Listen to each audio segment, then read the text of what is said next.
Hello, everyone, and welcome to Eye on KELOLAND Rewind. I'm Joey Taylor. We're taking a look back at some of the stories that sparked conversation across KELOLAND this week, from the state of homelessness in Sioux Falls to a growing education trend to one of South Dakota's biggest events. And looking ahead to primary election day, let's get started. Sioux Falls conducted its annual point-in-time homeless count in January, a federally required effort designed to provide a snapshot of the homelessness in the community. Volunteers spread out across shelters, transitional housing programs, and known outdoor locations to count people experiencing homelessness on a single winter night.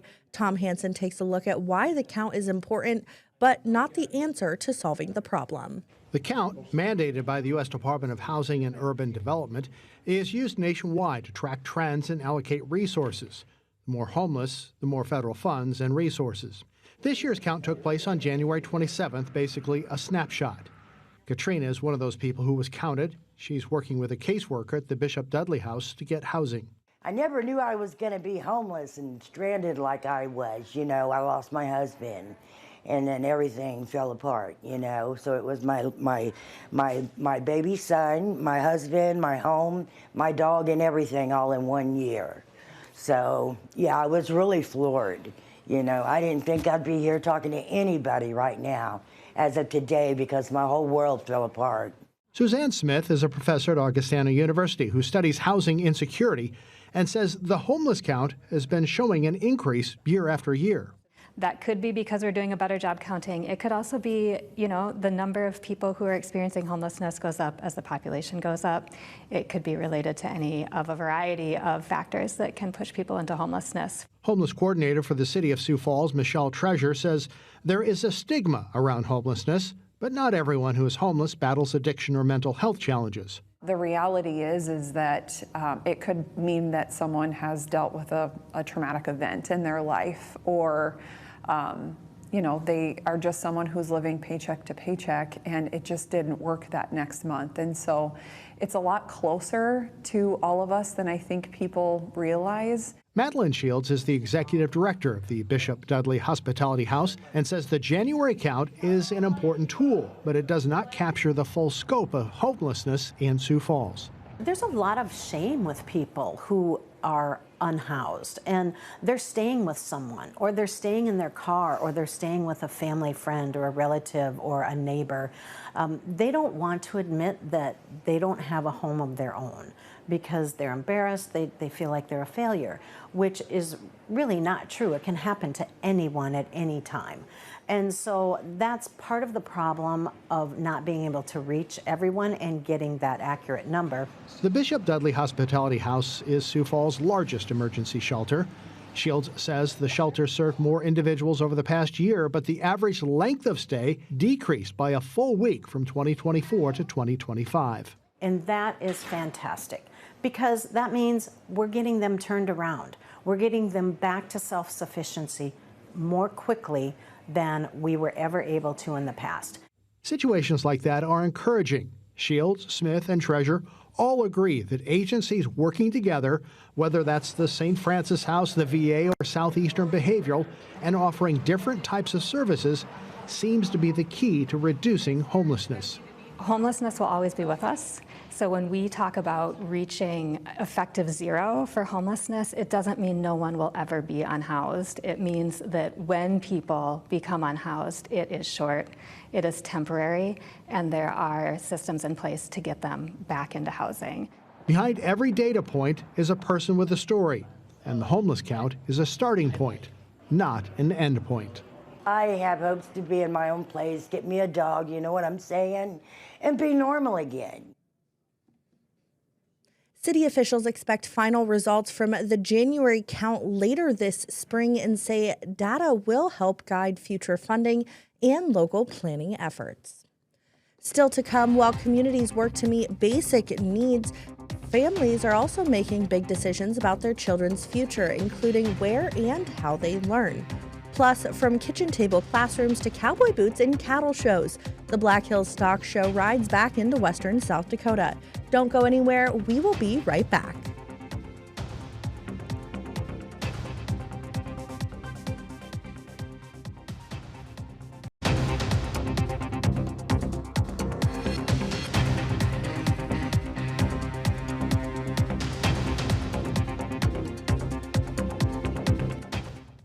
Welcome back to Ion KELOLAND Rewind. When you're looking at what type of schooling to enter your children into, you definitely have some options in South Dakota.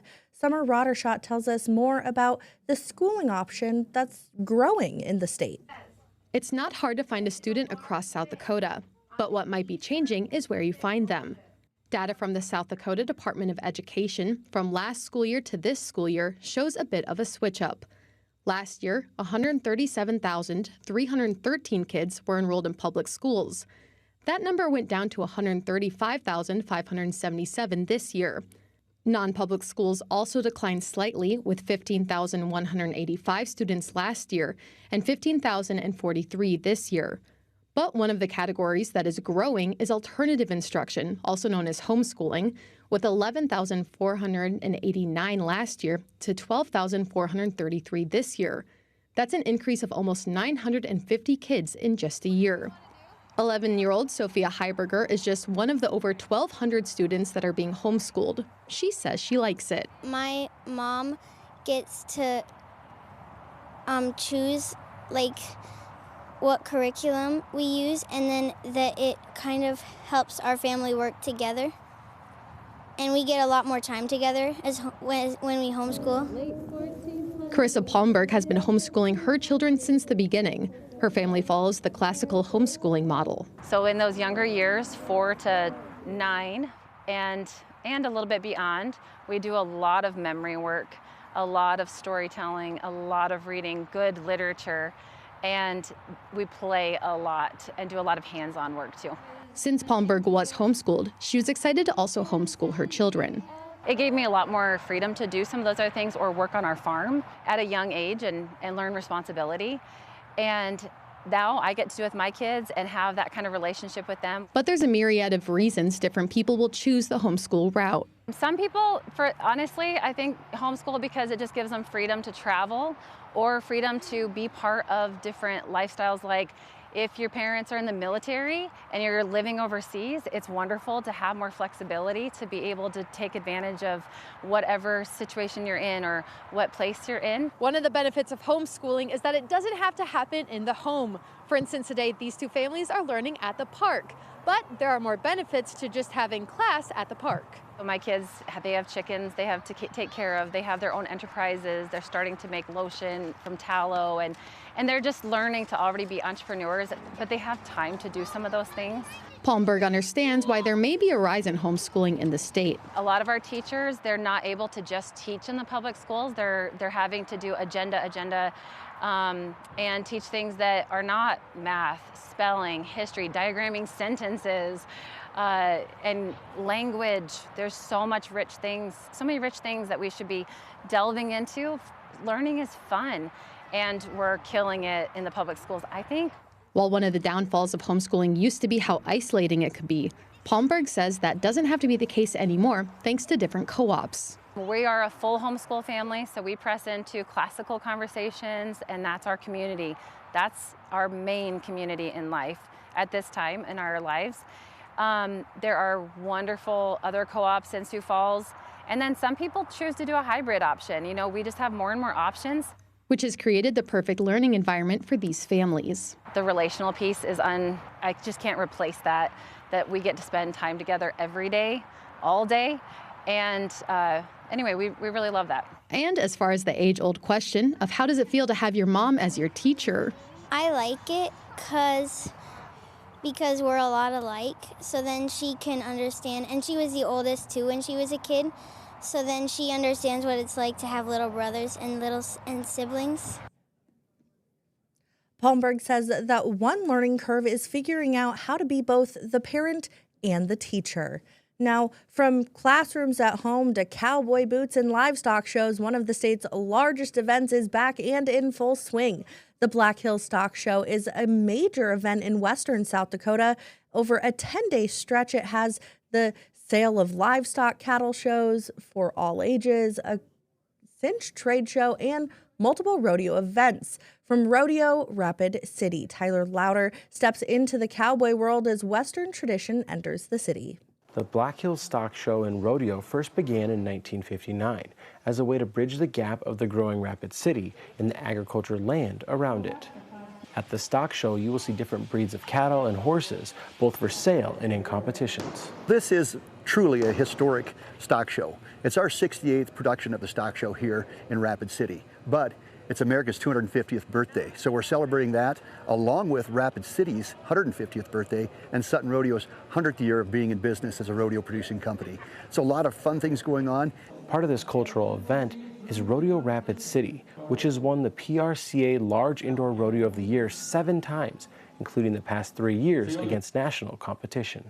San Antonio, San Angelo, Houston, Fort Worth, that's our competition. But you know, what makes it happen is we hire the best. We hire the best announcer, best bullfighters, best clowns. All our personnel are usually in the top 5 in their categories, like we are in the top 5 and then winning the rodeo of the year. There's all kinds of things coming in around the outside, and it all comes to one central hub, and that is the Black Hills Stock Show. So we've got vendors, some of them coming from Texas, that have fought their way through the storms to get up here in Colorado, and then from across the entire range of the Dakotas, Montana, Wisconsin, Minnesota, Iowa. This annual event averages around 330,000 people taking in the Western lifestyle. We see people coming into town for 3 or 4 days at a time for this event, and they're not only here just to go to the event. They're here to do, they're buying ranch machinery and equipment. We have that huge trade show goes with it, but pickup truck dealers in town are selling pickup trucks. It's a really great driver. People don't really understand, but this is not just a South Dakota event. Youth showman shows provide opportunities for the next generation of cattlemen to showcase their hard work and skills. They prepare for this for months in advance because they don't just go out into the herd and pull one steer out and bring it to show at the stock show.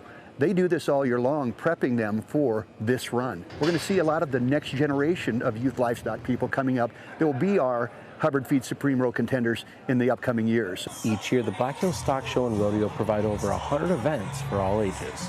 You know, in Sutton Rodeo, we're known for a family entertainment. So, you know, bring your whole family out, and we will have you on the edge of your seats and show you a good show. And you know, we are not just in the rodeo business; it's the entertainment business. You'll see spotlights and pyro and all kinds of lighting and crowd reaction, fun things. Organizers say the Black Hills Stock Show and Rodeo is South Dakota's 2nd largest event, trailing only the Sturgis Motorcycle Rally. And after the break, we're going from Western tradition to a restaurant that's been serving up its own tradition for decades. Don't go anywhere. You're watching Eye on KELOLAND Rewind.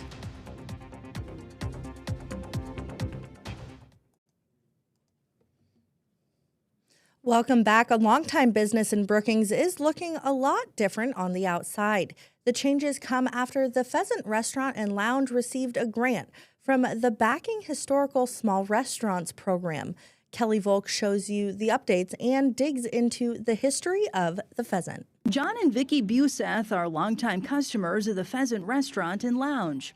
Oh, the food is awesome. You know, you can't beat it, and a good variety of food, too. In fact, there may be a little something for everyone at this restaurant dating back to 1949. We've got some of the classics that were popular even back then, all the way to kind of modern takes on some of the more regional foods that everybody grew up having, like chicken a la king, but then also elevated fare like bison filet with wajapi, which is kind of a berry sauce. When the Pheasant first opened in the late 1940s, it was a cafe and gas station. Michael Johnson's late grandparents bought the restaurant in the 1960s. Johnson says he grew up in this local dining staple. Today, he's the head chef and general manager. Being in charge of this place kind of feels like being a steward of something that belongs to the community. And so we've always been careful to make sure that we are, offering people what they're coming for and that we're being respectful of what this place has meant to them for generations and generations. The $50,000 restaurant grant is helping with that stewardship.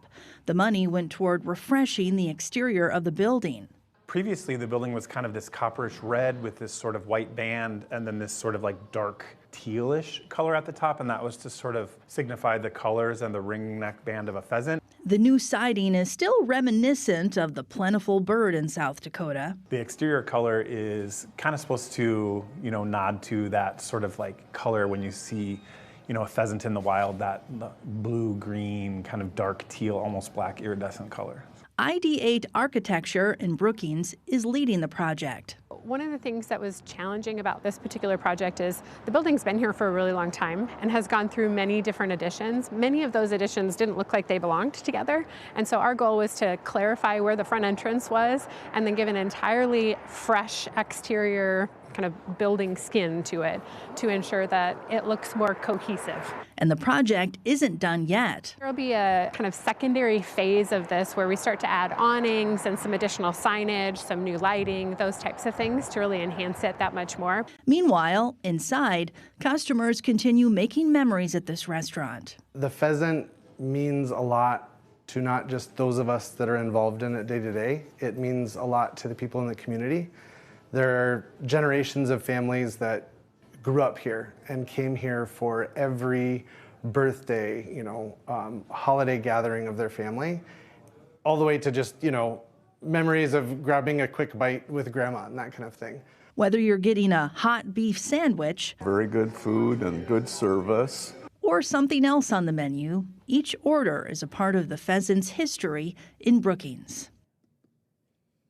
In 2024, the Pheasant Restaurant won a James Beard America's Classic Award. How cool is that? And as we look ahead, there's another date circled on the calendar for South Dakota, Primary Election Day. Don't go anywhere. We'll have that story after the break. Welcome back. To wrap up our show today, we're talking about June 2nd. It's a big day in South Dakota politics as it's the state's primary election day, giving voters a chance to weigh in on several races from the statewide look to local. Dan Santella looks ahead to early June and what this means for you, the voter. This coming June 2nd, just over 15 weeks away, South Dakota voters will have the chance to influence who will eventually hold local, state, and federal offices. To get on the ballot in 2026 in South Dakota as a candidate for governor, U.S. House, or U.S. Senate, a Republican will need 2,171 signatures, a Democrat will need 1,232, and an independent will need 3,502. One of South Dakota's 2 seats in the U.S. Senate and its only seat in the U.S. House are up for election this year. Assuming candidates gather enough signatures, the primary election on June 2nd looks set to include races for the Republican nominations for U.S. House and U.S. Senate. In South Dakota, only Republicans can vote in a Republican primary contest, while Democrats and independents can vote in a Democratic primary. Republicans and Democrats would each have contested primary elections for governor if the announced candidates file the required signatures. And all 105 seats in the state legislature and Pierre are up for election this year, since 2026 is an even number. Each of the state's 35 legislative districts could theoretically have Republican and Democratic primary contests. And June 2nd will also feature some local races because of a new state law that requires school board and city elections to take place on the date of the June primary or November's general election. In Sioux Falls, voters will elect members of the nonpartisan city council and school board as well as a new mayor. They will also vote in county government's partisan primary contests. All told, it can make for an active ballot. But Julia Helwig, who teaches political science at the University of South Dakota, says it doesn't look like an overwhelming number of contests. But this shouldn't be, too much, based on the research that we do on how many races are too much. And this is well within, people's usually comfort zone. For a city or school district, having their races scheduled alongside those of high-profile state or federal offices can provide a boost. It can drive up voter attention, right? Because if you're doing it again with the primary or the general election, now that increases the sort of visibility of the election, and so more people turn out to vote. But she says there's a difference between June and November. If you're doing it with a primary, it means that the kinds of people who go and vote is likely skewed. And so, yes, you get more people more attention, but you're more likely to have more partisan voters coming out to vote in those elections. In Sioux Falls, city elections had historically taken place in April. Minnehaha County Auditor Leah Anderson says plans are in place for June. For my office, I'm just planning to have additional seasonal staff on hand to help with those needs. We're going to have extra precinct workers and make sure that our precincts are well staffed. Both she and Lincoln County Auditor Sherry Lund highlight this VIP resource on the South Dakota Secretary of State's website, which stands for Voter Information Portal. Here, after filling out your information, you're able to quickly see where your polling place is located. My big push has always been for people to go on the VIP portal. They can actually see exactly what their ballot's going to look like. If they're not computer savvy or they don't want to, they can call our office. We can send them out what their sample ballot would be. If you're voting in person on election day, make sure you know where you're going. So get on the VIP portal, check out your polling place. All told, as Helwig points out, a ballot like the one approaching on June 2nd represents civic opportunity for a voter, one-stop shopping of sorts for various races. And each of those races provides the voter a chance to learn about different candidates who can shape their community. Especially now with the different splits and everything that are going to be on a ballot, it's going to be more important than ever for people to be aware of every option that they are going to have on their ballot, since they're going to have schools, cities, and county, state, all on their ballots. And while independent candidates don't participate in primary elections, Republican and Democratic candidates need to advance from the primary election to make it to the general election in November. And part of our coverage in the lead up to June 2nd will be a Republican gubernatorial debate we'll host on March 31st from 4 to 5 p.m. Central Time. And folks, that is all the time we have for today for Eye on KELOLAND Rewind. Thank you so much for spending part of your day with us. And remember, you can catch all of our Eye on KELOLAND stories anytime at KELOLAND.com. Until next time, I'm Joey Taylor. Have a great day, everyone.